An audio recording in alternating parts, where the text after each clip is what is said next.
السلام علیکم، میں امداد سمرو۔ وزیر اعظم کچھ کہتے ہیں، وزیر داخلہ کچھ کہتے ہیں، وزیر خارجہ کچھ کہتے ہیں۔ پاکستان غیر یقینی کے ایک عجیب و غریب قسم کے عالم میں رہ رہا ہے اور قوم کشمکش کا شکار ہے۔ چھوٹی سی مثال دیتا ہوں اور اس کے بعد وزیر اعظم عمران خان، ان کے وزیر داخلہ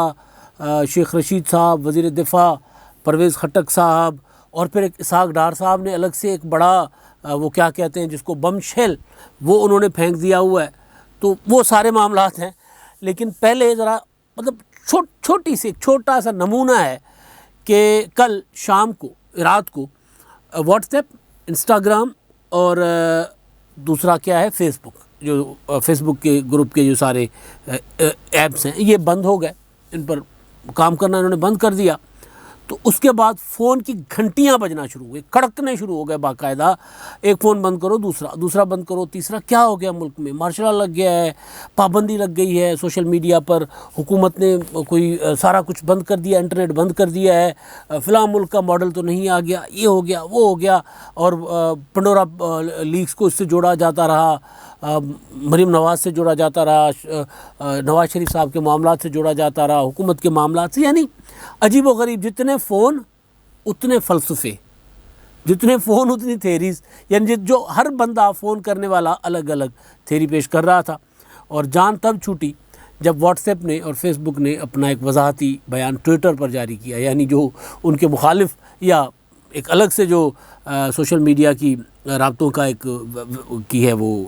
ویب سائٹ ہے، تو اس پر انہوں نے ٹویٹر پر انہوں نے جاری کیا کہ جی گڑبڑ ہو گئی ہے تھوڑی بہت، کافی سارے لوگ جو ہیں ان کو سروسز نہیں مل رہی، ہم اس پر کام کر رہے ہیں اور بحال کر دیں گے۔ اب یہ ظاہر ہے اس کے بعد جو ٹویٹر یوز کرتے تھے ان کو تو سکون آیا، لیکن جو نہیں کرتے تھے ان کی غیر یقینی ختم نہیں ہوئی، بلکہ اس وضاحت کے باوجود بھی بہت سے لوگ کہہ رہے تھے کہ یار نہیں، کوئی گڑبڑ ہے۔ اچھا، اب اس کے پیچھے جس اسٹیٹ آف مائنڈ میں یا جس میں حکومت رہ رہی ہے یا جس طرح یہ ملک چلایا جا رہا ہے، اس کے پیچھے سارا کچھ یہ ہے کہ یار نہ جانے کب کیا ہو جائے ہمارے ساتھ،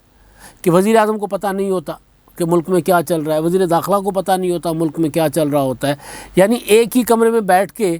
سارے آپس میں کمیونیکیٹ نہیں کر رہے ہوتے۔ تو یہ مطلب اس طرح کی حکومت، اس طرح کے معاملات میں پھر اس طرح کے چیزیں چلتی ہیں۔ ایسا ہوا تھا مشرف کے دور میں، آخر میں ایک دن چلی گئی تھی، بجلی چلی گئی تھی کافی گھنٹوں، میرا خیال ہے تربیلا ڈیم بیٹھ گیا تھا، اس کا جو پاور ہاؤس تھا وہ تربیلا کا۔ تو اس کے بعد یہ ریومرز ہو گئے تھے، اس وقت بھی فونیں کھڑکنا شروع ہو گئے تھے کہ جی یہ کیا ہو گیا،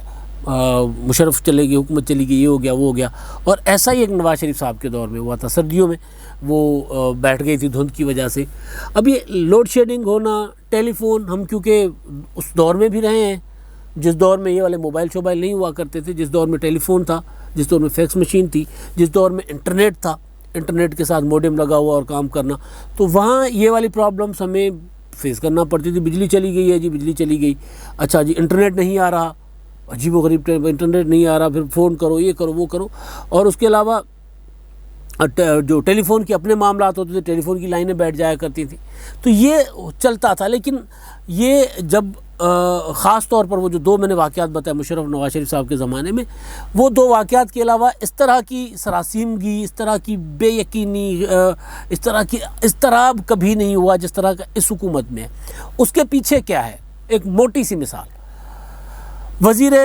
اعظم عمران خان صاحب نے ترکی ٹی وی کو ایک انٹرویو دیا 2-3 دن پہلے۔ انہوں نے کہا ہمارے افغان طالبان کے ساتھ مذاکرات چل رہے ہیں، افغان TTP کے ساتھ مذاکرات چل رہے ہیں، افغان طالبان اس میں ہماری مدد کر رہے ہیں۔ ظاہر ہے اس میں پھر وہ پورا کا پورا وہ صحافی کے سوال ہیں، وزیر اعظم صاحب کے جواب ہیں، وہ دیتے ہیں جواب اپنے، لیکن اس میں جو اصل چیز وہ آ گئی وزیر دفاع کی زبان پر۔ انہوں نے کہا کہ جی ہمارے کوئی مذاکرات نہیں چل رہے۔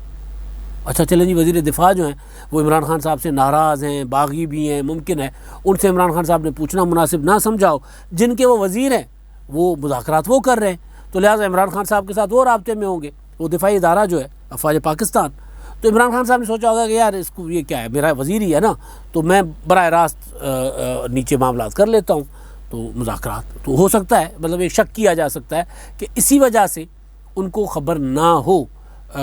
وزیر دفاع کو، ہو سکتا ہے۔ اس کے بعد اب معاملہ کل وزیر داخلہ شیخ رشید صاحب اسلام آباد میں میڈیا ٹاک کرتے ہوئے کہہ رہے تھے کہ ہمارے ابھی تک طالبان سے TTP سے مذاکرات شروع نہیں ہوئے۔ وزیر اعظم کیا کہہ رہے ہیں؟ ہمارے مذاکرات شروع ہو گئے۔ پھر وزیر دفاع نے کیا کہا؟ پھر وزیر داخلہ نے کیا کہا؟ جب وزیر داخلہ شیخ رشید صاحب نے یہ بات کی نا تو پھر میرے ذرا دماغ میں بات آئی کہ یار یہ معاملہ کوئی گڑبڑ ہے۔ یہ ایسے نہیں ہے کہ یہ عمران خان صاحب جو ہے وہ انہوں نے کہہ دیا ہے اور ان کی تردیدیں ہو رہی ہیں۔ اب معاملہ پھر آہستہ آہستہ سمجھنا شروع ہوا۔ پھر میں نے ادھر ادھر ذرا سرچ کرنا شروع کیا تو میری نظر پڑی سلیم صافی کے ایک اس پر ولاگ پر۔ سلیم صافی نے ولاگ کیا ہے، اس میں وہ ساری کہانی کھول رہے ہیں۔ سلیم صافی کیونکہ ایکسپرٹ بھی ہیں اور خود گراؤنڈ پر مجاہد بھی رہے ہوئے ہیں تو ان کے تعلقات بھی ہیں دونوں طرف، ادھر بھی افغانستان میں بھی پاکستان میں بھی، اور ظاہر ہے وہ میں یہ نہیں، ظاہر ایک صحافی ہیں بطور جرنلسٹ تو سب کے ساتھ تعلقات ہوتے ہی ہیں، احسان اللہ احسان کے انٹرویو فلاں کے انٹرویو، مطلب جتنی ٹاپ لیڈرشپ رہی ہے ان کے ساتھ ان کے رابطے، افغانستان کی جو سابق حکومت تھی اس کے ساتھ ان کے انٹرویوز، تو وہ بہت ان ہیں معاملات میں۔ تو سلیم صافی صاحب یہ کہہ رہے ہیں کہ مذاکرات تھے خفیہ، اس پر سوال کیے جا سکتے ہیں، مذاکرات کرنے چاہیے نہیں کرنے چاہیے، ہونے چاہیے نہیں ہونے چاہیے، لیکن مذاکرات تھے خفیہ۔ لیکن خفیہ مذاکرات کا ہمیں بھی پتہ تھا کہ جی میں اور میرے 2-4 اور صحافی جو مجھ جیسے یعنی جو ایکسپرٹ ہوں گے جو افغان امور پر، طالبان کے امور پر، یا جو انسرجنسی رہی ہے 9/11 کے بعد اس ساری صورتحال پر جو لوگ کام کر رہے تھے تو ان کے تعلقات ہیں تو ان تک پتہ چل گیا ہوگا، ادھر سے پتہ چلا یا ادھر سے پتہ چلا، دونوں فریقین میں سے کہیں سے پتہ چل گیا ہوگا کہ جی ہم نے مذاکرات کا آغاز کر لیا۔ تو اور مذاکرات کا آغاز ظاہر ہے کتنے آگے بڑھ چکے ہوں گے مذاکرات۔ کل بھی میں نے گزارش کی تھی پرسوں نا کہ مذاکرات تو وہ جو ہوتے ہیں نا جو کہ ٹیبل پر بیٹھ گئے، ثالث بٹھا دیے، کنڈیشنز طے کر لی، SOPs بن گئیں، TORs بن گئیں، یہاں سے اتنے لوگ بیٹھیں گے، یہاں سے اتنے لوگ بیٹھیں گے، اور پھر اس کو کہتے ہیں مذاکرات کا باضابطہ آغاز۔ یہ جو خفیہ ہوتے ہیں یہ تو ابھی معاملات چل رہے ہوتے ہیں کہ یار مذاکرات پر آ جاؤ، بیٹھ جاؤ، معاملات طے کر لیتے ہیں، دیکھ لیتے ہیں۔ اسی سٹیج پر معاملہ، میں نے پرسوں گزارش کی تھی کہ معاملات اسی سٹیج پر ہوں گے، مگر پتہ نہیں عمران خان صاحب نے بات کھول دی۔ تو سلیم صافی صاحب کہہ رہے ہیں کہ انتہائی خفیہ معاملہ تھا، لیکن وزیر اعظم عمران خان صاحب، ان سے پہلے ان کے صدر مملکت، ان سے پہلے ان کے بعد وزیر خارجہ، یہ سارے یہ باتیں کرتے پھر رہے ہیں۔ یعنی ایک لابالی سی حکومت ہے کہ ایسے عجیب و غریب کی صورتحال میں ملک کو چلا رہی ہے کہ ملک میں کچھ بھی چھوٹا موٹا کچھ بھی ہو جاتا ہے نا تو پھر معاملہ جو ہے وہ لگتا ہے کہ یار پتہ نہیں ہم کدھر جا رہے ہیں۔ مطلب شیخ رشید صاحب اگر وزیر اعظم عمران خان صاحب کی اس اسٹیٹمنٹ کو ڈینائی کریں، وزیر اعظم صاحب کہہ رہے ہیں ہمارے مذاکرات چل رہے ہیں، افغان طالبان مدد کر رہے ہیں ہماری مذاکرات میں TTP کے ساتھ، شیخ رشید صاحب کہہ رہے ہیں نہیں ہو رہے، شیخ رشید صاحب اکیلے نہیں، وزیر دفاع بھی کہہ رہے ہیں کہ ہمارے مذاکرات نہیں ہو رہے، یعنی اس طرح معاملہ چل رہا ہے۔ تو پھر ایسے میں اگر واٹس ایپ بند ہو جاتا ہے، انسٹاگرام اور فیس بک کی سروس کام کرنا چھوڑ دیتی ہے تو پھر لوگ سوال اٹھانا شروع کر دیتے ہیں کہ یار کیا ہو گیا ہے۔ لوگ سن رہے ہیں نا کہ یار عمران خان صاحب جو ہے وہ کل کچھ کہہ رہے تھے، وزیر داخلہ کچھ کہہ رہے تھے، وزیر خارجہ کچھ کہہ رہے تھے، تو اب اور دوسرا پینڈورا کا وہ جو باکس کھل گیا ہوا ہے تو اس میں پتہ نہیں کس کس کے نام نکلے ہیں، تو کہیں اس کو دبانے کے لیے، اس کرنے کے لیے، اس کو مٹی ڈالنے کے لیے تو کہیں سارا کچھ نہیں کیا جا رہا۔ ایک طرف اعلان کیا جا رہا ہے کہ جناب ہم اس میں ایک سیل بنائیں گے اور اس میں تحقیقات ہوگی، یہ ہوگا وہ ہوگا۔ ایک معاملہ تھا یہ۔ دوسرا معاملہ ہے اسحاق ڈار صاحب نے ایک بہت بڑا دھماکہ کیا ہے، اور وہ دھماکہ بھی ہونا ہے، صرف انہوں نے دکھایا ہے کہ ہمارے پاس ہے۔ معاملہ ہے نواز شریف صاحب کو، مریم نواز صاحبہ کو ملنے والی سزائیں جج ارشد ملک کی عدالت سے۔ اس میں ایک ویڈیو آئی تھی، ایک ویڈیو مسلم لیگ نون لے کر آئی تھی، ایک ویڈیو ان کی لیک ہوئی تھی جس پر کہا گیا تھا کہ ان کو بلیک میل کیا گیا تھا۔ وہ غیر اخلاقی ویڈیو تھی، وہ اب فوت ہو گئے ہیں، اللہ کے پاس ان کا حساب ہے، مرحوم ارشد ملک صاحب۔ لیکن ان کی ایک اور ویڈیو تھی، تو اس ویڈیو پر وہ میں نے پہلے بھی گزارش کی ہوئی ہے کہ جو انویسٹیگیشن افسر تھا انہوں نے بتایا تھا کہ وہ ویڈیو نہیں ہے، وہ کلپ نہیں ہے، وہ پوری فلم بنائی گئی تھی۔ تو ظاہر ہے پھر جو پوری فلم ہو تو بندہ کتنا ایک دباؤ اور پریشر برداشت کر سکتا ہے۔ ایک ویڈیو وہ تھی جو ناصر بٹ صاحب نے اور انہوں نے مل کر ان کے ساتھ بنائی تھی، اور جس میں وہ اعتراف کر رہے ہیں کہ جی میرے اوپر دباؤ تھا، مجھے کہا گیا تھا کہ نواز شریف صاحب کو ہر صورت سزا دینی ہے اور یہ کرنا ہے وہ کرنا ہے، میں نے دباؤ میں آ کر سزا دے دی ہے، لیکن یہ راستے میں نے چھوڑ دیے ہیں اور ان راستوں پر مطلب وہ ایک پورا پھر مریم نواز صاحبہ نے پریس کانفرنس کی تھی، پریس کانفرنس کر کے سارا کچھ بتا دیا تھا، اور یہ بھی مریم نواز صاحبہ نے اس پریس کانفرنس میں کہا تھا کہ خبردار اگر کوئی حرکت کی، اگر کوئی میرے خلاف، میرے خاندان کے خلاف، میرے والد صاحب کے خلاف کوئی اور کھیل کھیلنے کی کوشش کی تو میرے پاس اور ویڈیوز بھی ہیں. یہ مریم نواز صاحبہ نے کہا تھا تب جب جج ارشد ملک صاحب کی ویڈیو انہوں نے ریلیز کی تھی، پریس کانفرنس میں ریلیز کی تھی. اور اس کے بعد پھر آپ کو یاد ہوگا کافی عرصے تک مریم نواز صاحبہ پر بھی پابندی تھی میڈیا پر ان کو دکھانے پر کہ مریم نواز صاحبہ کو نہیں دکھایا جا سکتا میڈیا پر. تو اسحاق ڈار صاحب اب آئے ہیں سامنے. انہوں نے کہا ہے کہ جی ایک ویڈیو ہے لندن میں اور وہ ویڈیو انہوں نے دیکھی ہوئی ہے. وہ ویڈیو کب ریلیز ہونی ہے یہ فیصلہ تو جن کے پاس ویڈیو ہے یعنی ظاہر ہے شریف خاندان، نواز شریف، مریم نواز، نواز شریف صاحب کے صاحبزادے یا ان کی جو ٹیم ہے یعنی وہ جو ان کے لیے کام کرتے ہیں وہاں پہ نواز شریف صاحب کے حکم پر، وہ فیصلہ کریں گے کہ کب ریلیز کرنی ہے. لیکن وہ کہہ رہے ہیں کہ جو پہلے والی ویڈیو ہے وہ کچھ بھی نہیں ہے، یہ بم شیل ہے بڑا.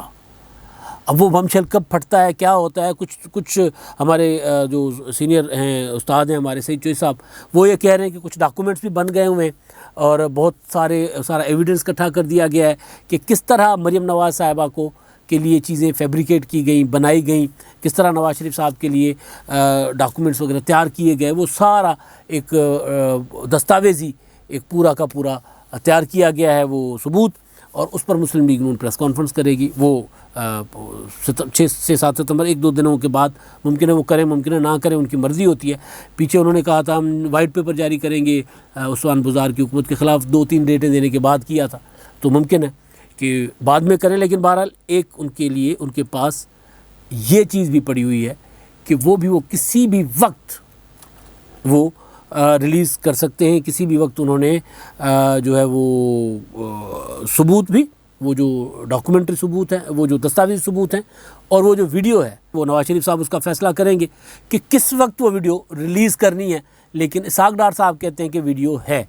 تو وہ جو بلیک میل کرتے تھے اب ان کے خلاف ویڈیو ہے. تو اب سوچیں کہ مقابلہ ٹکر کا ہے، اور نواز شریف صاحب نے اپنی پوری کی پوری جماعت کو انتخابات کی طرف لگا دیا ہوا ہے کہ جماعت ان کی جو ہے وہ انتخابات کی تیاری میں. حمزہ شہباز صاحب جنوبی پنجاب میں پھر رہے ہیں، انہوں نے دورہ کیا، ٹھیک ٹھاک ان کے کہیں ظاہر ہے ان کی جماعت کے اندر کے اختلافات بھی کھل کر آئے ہیں. جاوید ہاشمی صاحب اسٹیج پر گئے، ان سے تقریر نہیں کروائی گئی. وہ ایک کنونشن میں 2 گروپ آپس میں ڈنڈے سوٹے اٹھا کر مرحوم سلطان رائی صاحب کی طرح لڑے ہیں آپس میں. وہ چلتا ہے، وہ سیاسی جماعتوں میں وہ ہوتا رہتا ہے. لیکن بہرحال وہ ایک حمزہ شہباز صاحب نے وہاں پہ شو لگایا ہوا ہے. بلاول بھٹو گئے تھے اور اس کے بعد حمزہ صاحب گئے، تو حمزہ شہباز گئے ہیں. تو وہ ایک مسلم لیگ نون جو ہے وہ پوری اپنی یعنی اس وقت ہر طرف سے وہ نواز شریف صاحب کہتے ہیں مفاہمت کرنی ہے تو 100 بسم اللہ، مزاحمت کرنی ہے تو 100 بسم اللہ. تو مفاہمت والے کو میدان میں اتارا ہوا ہے، مزاحمت والے کو میدان میں اتارا ہے، اور ویڈیوز اپنے پاس رکھی ہوئی ہیں جو اسحاق ڈار کہہ رہے ہیں. تو ویڈیوز بھی وقت آنے پر ریلیز کریں گے. اور ایک اور چیز بڑی دلچسپ، یہ ظاہر ہے کل پرسوں جو چلا پنڈورا باکس والا معاملہ، پنڈورا لیکس کا، تو اس کی وجہ سے وہ ذرا نظر سے اوجھل ہو گیا تھا، بلکہ موجود تھا. خورشید شاہ صاحب مسلم لیگ نون میں شامل ہو گئے. مریم اورنگزیب چلی گئی ملاقات کرنے، اور پھر وہی غیر یقینی وہ خبریں چلیں کہ خورشید شاہ جو پیپلز چلے گئے مسلم لیگ نون میں شامل ہو رہے ہیں، اور پھر خورشید شاہ صاحب کو پیپلز پارٹی نے شوکاز نوٹس جاری کر دیے. وہ وضاحتیں کرتے بیٹھے کہ بھئی ہم نے کوئی شوکاز نوٹس جاری نہیں کیا. لیکن بہرحال سوشل میڈیا پر کہ جی خورشید شاہ پیپلز پارٹی چھوڑ رہے ہیں اور یہ کر رہے ہیں. وہ خورشید شاہ صاحب کو جو لوگ جانتے ہیں ان کو پتہ ہے کہ خورشید شاہ صاحب پاکستان کے چند ایسے لوگوں میں ہیں جن کے ہاں وضاحتداری جو ہے نا مطلب انت ہے، ختم ہے وہاں وضاحتداری. وہاں پہ کوئی سیاسی دشمن گیا، سیاسی مخالف گیا، کوئی دوست گیا، کوئی یا جو بھی گیا، خورشید شاہ صاحب کی ڈیرے داری اور خورشید شاہ صاحب کی مہمان نوازی اور وہ کیا ہوتا ہے وہ اس کے ساتھ گرم جوشی کے ساتھ ان کے ساتھ بیٹھنا، بات کرنا، گپ شپ کرنا. تو مریم اورنگزیب صاحبہ کہ میں نے وہ گئی ہیں ملاقات کرنے، تو ملاقات ہو گئی. خورشید شاہ صاحب نے بعد میں میڈیا ٹاک میں کہا ہے ہنس کر کہ یار آتے رہتے ہیں، ہم سیاسی لوگ ہیں، دشمنیاں تھوڑی ہیں، مخالفین ہیں، مخالف بھی آتے رہتے ہیں، ہمیں بھی آتے رہتے ہیں، اپنے لیڈر بھی آتے ہیں، مخالف لیڈر بھی آتے ہیں، تو ملاقاتیں ہوتی رہتی ہیں. ایک تو یہ غیر یقینی بھائی غیر یقینی کا ہے، مطلب حدیں پار کی ہوئی ہے غیر یقینی نے. اور اب جاتے جاتے وزیر اعظم عمران خان صاحب کی برتھ ڈے ہے، اور ان کو برتھ ڈے کی بہت بہت مبارک، جنم دن کی بہت بہت مبارک. اور اس امید کے ساتھ، اس دعا کے ساتھ کہ وزیر اعظم صاحب آج اگر آپ کو پیدا ہونے کی جنم دن منا رہے ہیں، خوشی سے منا رہے ہیں، آپ کے چاہنے والے منا رہے ہیں، کوئی ایک دو کام ایسے بھی کر لے کہ قوم بھی 1-2 دن خوشی کا منا لے کہ وزیر اعظم عمران خان صاحب نے ہمارے لیے یہ 2 اچھے کام کیے. اب تک کے لیے اتنا ہی، اللہ حافظ۔